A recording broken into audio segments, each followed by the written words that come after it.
My name is Alex Tibb. I'm a security consultant at NCC Group. I specialise in physical security. You can normally find me on the NetSec focus matter most if you are on that too. Today's talk will be about attacking the Hrd access control system. We'll go through the different types of technologies and the protocols that's being used. We'll go through long-range readers and how to build them and weaponize them. We'll talk about the encryption on iClass. We'll go through attacking the controller itself. We'll go through long-range cloning, and then we'll go through a replay attack. As a little bonus, depending on time, we'll go through how we can clone the new next-generation COS credentials. This is generally an overview of how things work. There are four main types of technologies that Hrd use, which is your iClass, which is a high frequency, MyFair DesFire, which is another high frequency, and then two low frequencies, which is your Hrd Procs and your Untitled Procs. These are more legacy type cards.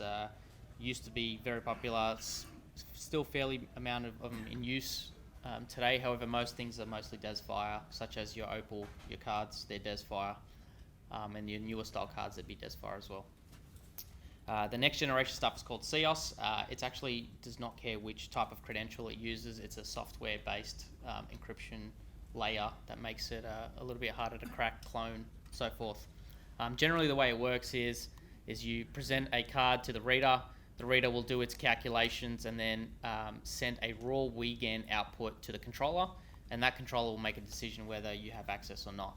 And that controller is normally connected to via RJ45 to a computer or access control software. At the bottom here, you can see this is typically in most environments how they're set up if they're using all Hrd access control. There'll be a server, there'll be a brain that will have probably several of these slave devices connected to it. These slave devices are what your actual readers and your door strikes are connecting to.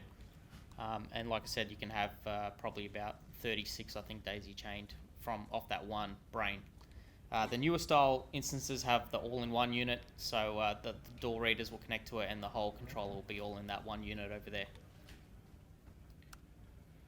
The Wiegand protocol, I'm not going to go too much into this. It's basically just ones and zeros. Ones and zeros are transmitted through two wires, a green wire and a white wire, data 0, data 1. It's basically just transmitting a sequence of ones and zeros with corresponding facility code and site code. The way it does it, depending on which card it is, so your legacy Procs card would send 26 bits of ones and zeros to the controller. A portion of that bit sequence is site code, and a portion of that is facility code. Now, the way you distinguish them, what they really are, is basically each building has a site code, and each facility code would be like a card number. So person A would have one card number and person B would have another card number, but the site code would be the same across the building. There are different types of formats. Obviously, there's Indala, iClass. There are different byte sequences, and the way you get the site code and facility code is actually through this little diagram over here. We can see where you pull them out. On the top right there, you'll see like the raw output from the readers that's being sent to the controller. Sometimes they've got these numbers written down there at the bottom there on the cards themselves. So these are long-range readers. These are mostly designed for car parks, garages. Saves you from reaching really far out the window from your car. So these got long range on them, obviously. So what we do with them is we weaponize these, and we use these to clone people's credentials. So we'll put them in a backpack, whatever it is. I'll ask you for directions. I'll ask you if I'm in the right place or whatever it may be, and I'll secretly be cloning your credential. The two on the left are your iClass ones, your newer ones. The one on the left there, this one here is a legacy one, and this one here is the new COS, new generation one. This one in the middle is Indala. That's not commonly used, and this one here is probably the most commonly used one right here, your legacy Procs card. The kind of read ranges you get from these things is probably about 0.5 meter. Pretty decent. When you're building these things, it's not super technical, it's not super hard, just a Raspberry Pi brain. We have a logic level converter here just based for converting the voltages. So the reader will give a 5 volt output, and the Raspberry Pi will want a 3.3, so we just use that to control it. So the way it works is the reader will read the card, it's do all its heavy lifting, it decrypts whatever it needs to do, and then sends that raw Wiegand output. That raw Wiegand output is captured by this Raspberry Pi, and that Raspberry Pi we can just remote in, access point in, and see all the credentials that we capture, which I'll go into further later.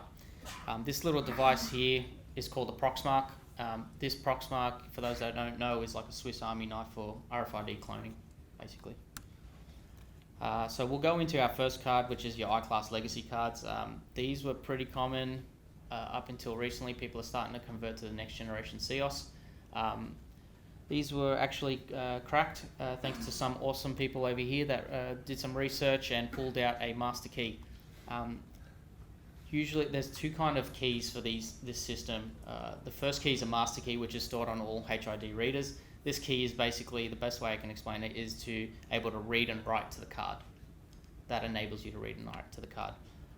The next key is a triple desk key, authentication keys. These keys are actually used to encrypt, decrypt data that's on the card.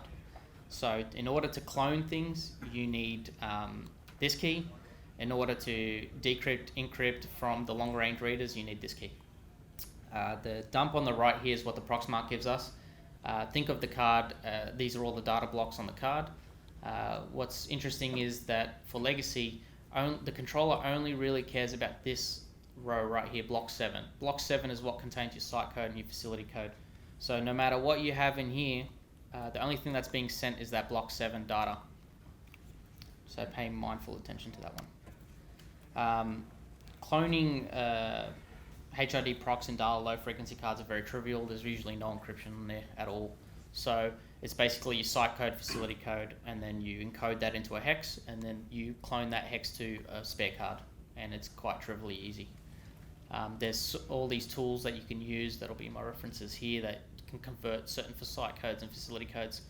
Now for those that kind of pay attention, what that means is since the facility site code is the same across the board, you can brute force people's ID numbers. So if Bob has access to the building and Alice has access to the server room, then I can brute force Bob's site code or facility code, until I can get the next one that may be Alice's authentication. We can do that through the Proxmark. So as I described, the only thing that's being sent is that block 7 data. So what we would do for long range reading is we would, I think I'm missing a few slides.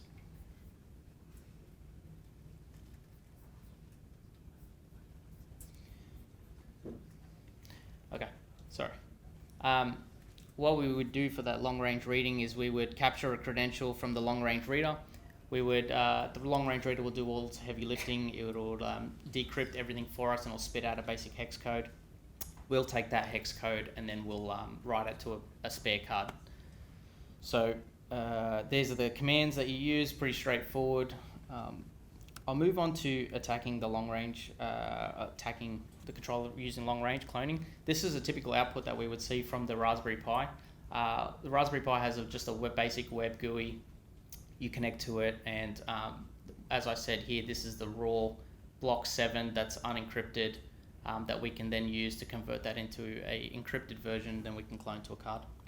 The output on the right here just shows you basic dumps here, and this is just the back end of the long range cloning. I'll just quickly play a video.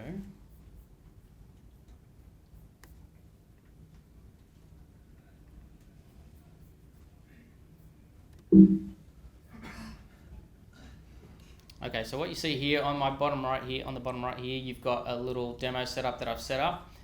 There's basically just a bunch of readers with the controllers, and the bottom left here is the long range cloning here. So this one here in particular is the I-class long range. I'll take the card, or read the card. Won't read the card, sorry. So this card is the one that I want to clone. I'll scan it over my long range reader. I'll capture the raw block 7 data from the Raspberry Pi, which is there. From that, I'll take that raw unencrypted block data, and then I'll encrypt it using the Proxmark here with the keys, the triple desk keys. that'll give me a block 7 data that I can then use to put on a spare card. So with that encrypted block data, I'll write to a spare card. Sometimes it takes a couple times to use it based on frequency and strength and things like that.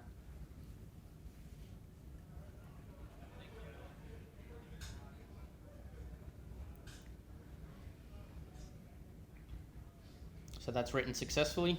I'll use that card now to authenticate to the reader, and it's open just like normal. So that's essentially how easy it is to clone a iClass legacy card.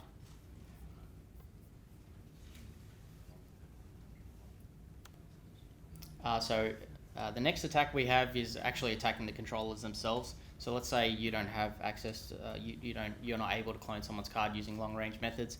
There is actually another way to get RCE through the controller itself on the network. All these controllers broadcast on UDP 4070. Right, so there's an easy way to tell whether a controller's on the network or not. It's just UDP 70. It's open, and there's a function called command blink on, and this function is actually vulnerable to command injection due to lack of sanitization of the user input. So we can just tack on a backticks and our command, and it'll just execute on the system as root, which is awesome. So HRD provide this tool. It's called the HRD Discovery tool. Basically what it does is it allows you to locate your controllers on the network. And what they've done here is they've shown us the structure of their packet that's being sent, which is your command blink on such and such and such MAC address. So what this tool does is it sends this discover packet to the port on port 4070, and the controller responds back with its information, such as its versioning, its MAC address, and so forth.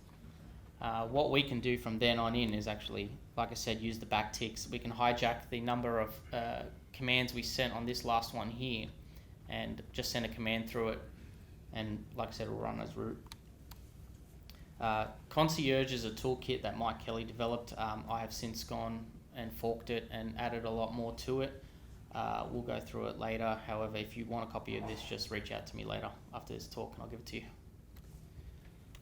So we'll do a demonstration of opening doors using that script.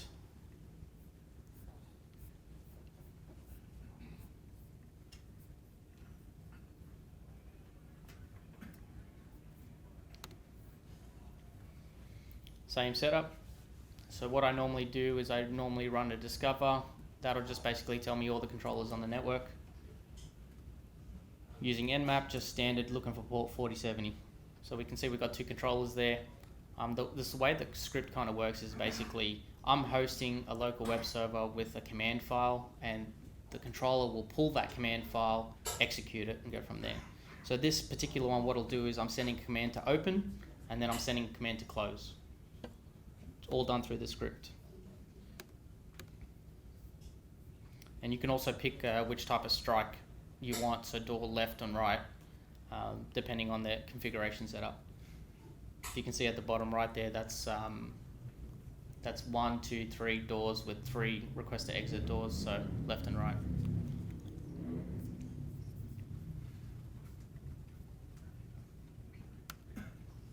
So what we just did there basically was the way it kind of works, like I told you, we host a basic web server on our local machine with a file of commands in it, and then we use this particular command on the controller to wget and execute into shell. The only thing I sent here was query underscore string into an environment variable and then executing it. Pretty straightforward, nothing crazy. So the door controllers actually have a local database. So when they're not connected to the access control software or the server, they're able to make decisions on their own. And the way they store them is they basically store a bunch of hex data in 2 files. And these files is AccessDB and IdentDB. These files have, permissions when they can and cannot enter, if their credentials are saved or not, if they have PIN numbers, if they the actual hex ID for them. So when the card is being read, it actually does not care about all the encryption and all that kind of stuff. It only knows that hex ID and whether in this table, if it's enabled or not, essentially.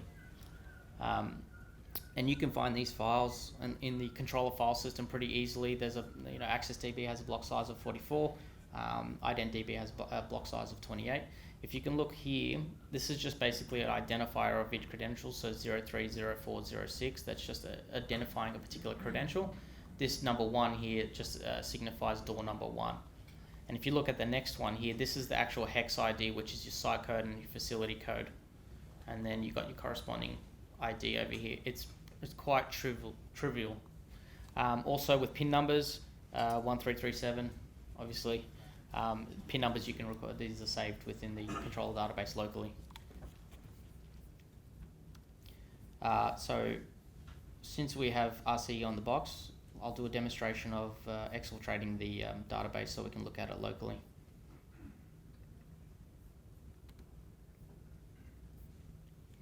So running Discover packet again, want to make sure we're getting what we want. We'll send a request to exfiltrate the database. Same sort of style as the other injection where we host a bunch of commands. Those commands get executed on the controller. What this is essentially doing is it's spinning up another web server, or it's copying the files to the web server of the controller, and then we're just wgetting them or curling them or whatever it is. So now we have a local copy of the controller, and of course this script passes it nicely for us if we want it to.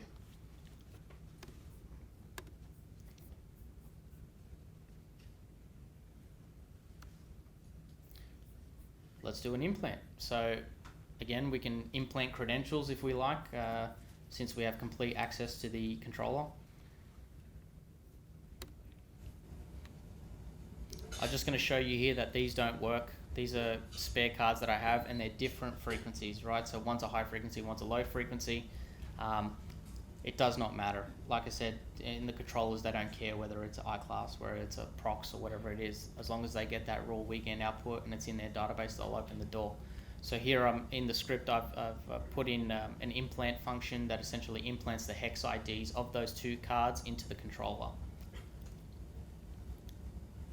All these functions will be just serving commands to the controller. So now those cards will now work because I've implanted them into the local database of the controller. Pretty simple.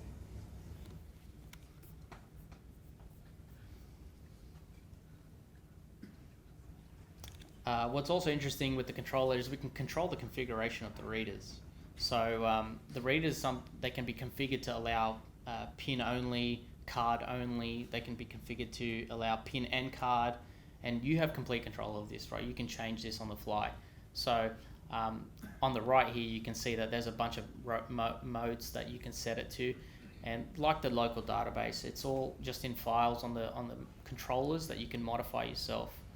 This particular one here says this particular reader 1 has a mode of 4. 4 is card and PIN. This one here is 2, so 2 would be a card only. And you can tell the pin size as well. So another file here called pin readers will tell you the amount of pin numbers, the amount of pin size is for that particular reader. So if you want to change that later, you have complete control of it. We'll show a demonstration of changing that.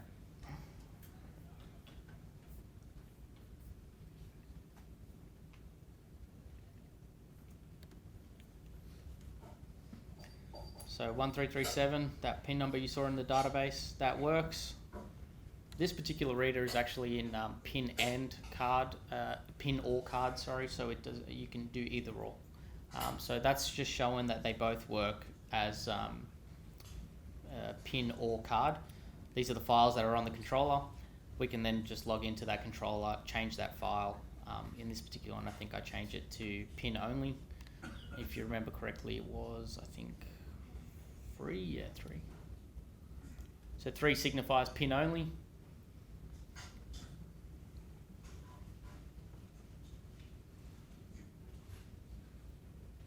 You have to change it on both those files, and then you can just restart the daemon, whatever you need to restart the service that controls that on the fly, and that basically just actions it. So now if I go to put my card, it will no longer work. It will only be pin only, so only my pin will work. That's pin working as expected.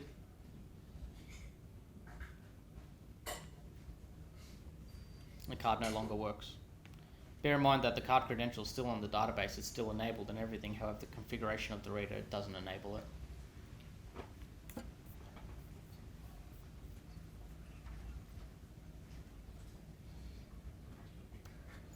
So the third attack that we can do is actually a physical type attack. It's a replay attack. There's a device called the ESP-RFID-TOOL, or if you like the Red Team Alliance guys, they have their own tool, ESP key. Essentially, this hijacks the data 0 and data 1 Wiegand wires from the reader physically, and it intercepts the that byte sequence or the bit sequence of the Wiegand protocol.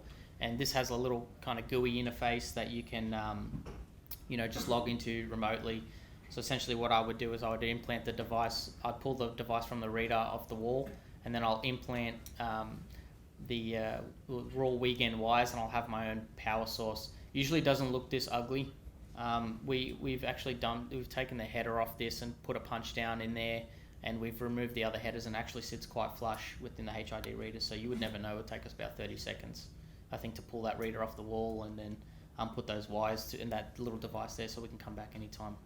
I'll show you a demonstration of how that works and how easy it is, that we don't even need to clone credentials, we don't even need to decrypt things. So this is the output of that ESP-RFID tool. I'm just showing here that that's a card that it's accepted. If you can see, the tool's right up here. I'll put it up here. Within that GUI of the tool there, I can see that I've captured a bit sequence of the Wiegand output. I can just trivially put that in that little bar there, retransmit, and I'm just going to open the door. Very easy.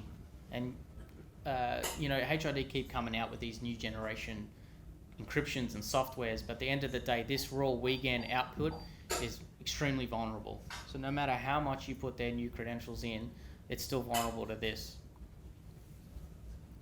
And there you go, you can even capture pin numbers. So I've got the pin number 1337. Again, through the GUI interface, let's put 1337, retransmit that bit sequence, sent directly to the controller that's opening the door.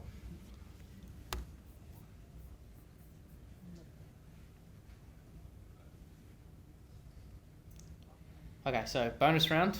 Cloning CEOS credentials, like I said to you before, CEOS credentials are the latest and greatest. They apply a software layered, encryption. Again, that means garbage, since at the Wiegand output is still unencrypted ones and zeros, right? However, there's a new method that's not been released yet, and that is essentially just you can clone these new CEOS credentials and then put that raw unencrypted data onto an iClass legacy block, and the reader will still accept it, so long as the reader is in legacy mode. So essentially, you've got your new readers, they're reading your multi-class readers that I'm sure you guys have seen a bunch of times. They look all the same, and they're accepting the new CEOS credentials. However, during the transition period, some of these companies or whatever, or multi-tenant buildings, they'll have legacy enabled. So which means if this has the latest and greatest reader and legacy is enabled to it, then it's vulnerable.